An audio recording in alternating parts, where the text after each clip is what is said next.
Connecticut horticulture school, have those kids to come out and teach those kids how to grow bananas and tomatoes and just give it to the community, and flowers, and take the flowers and kind of dress up the abandoned properties, and you know. And I just talked to my wife. We're going to start a garden, whatever you let us know. We're going to fund a garden for you. And I like to see that all over the city. I mean, I think that, you know, I'm like you, Dr. Kellum, I'm not a vegan, but my wife and I, we don't eat anything with blood in it.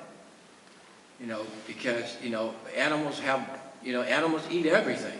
And you eat their blood, you know, and you smell that, say, oh boy, that smells good. Well, you're smelling blood. That's meat. And a friend of mine, he was a doctor, they did some studies over in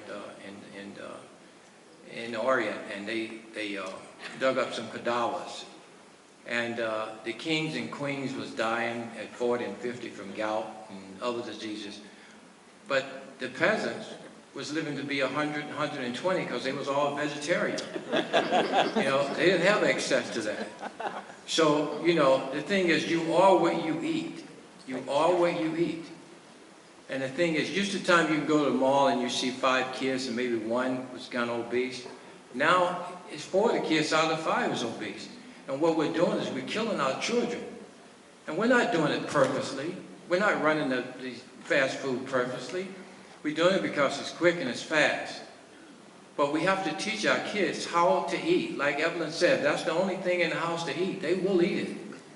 Believe me, in Alabama, I learned to eat a lot of stuff that I wouldn't eat now. But the thing is that if that's the only thing, and we have to start with the children, because they're the ones who's going to train our children and we have to start it now. You know, you can't start, you got to start it now. Because our parents taught us, our grandparents taught our parents, and our parents are teaching us. We have to teach our children to you know, the proper way to eat, you know. And I see it all the time at the hospital. I mean, I see our emergency room is, you know, and we look at, you know, and we got doctors in here and nurses, and I'm on the board at St. Francis, and we know a lot of that stuff is prevented. It's all what you eat, you know. Just think about it. Think about this. You never seen an obese old person. You ever seen a 90-year-old obese person? Think about it.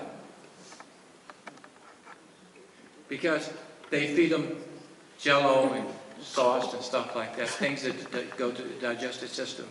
You don't see old, fat people. Think about it. So if you want to live, you got to start eating right. And I know it's very difficult, you know. And, you know, we just had a Dr. Clayton Yates down in Tuskegee who's doing some joint ventures with us. He just found that he thinks that it's been working in the lab. It's not a cure for prostate cancer, but he's been using sweet potato leaves.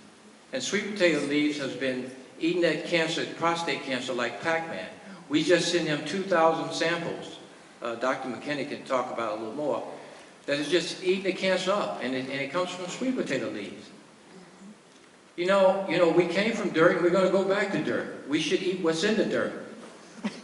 I mean, where in the Bible you seen Jesus eating a pig? Come on, think about it. Where in the Bible you see anybody, Jesus talk about meat?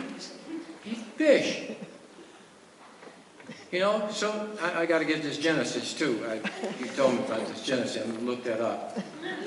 But anyway, we are what we eat, you know. I mean, I'm 72 years old. I'm 72. And if I told you how old my wife, I would have to sleep here tonight. But thank you all for coming.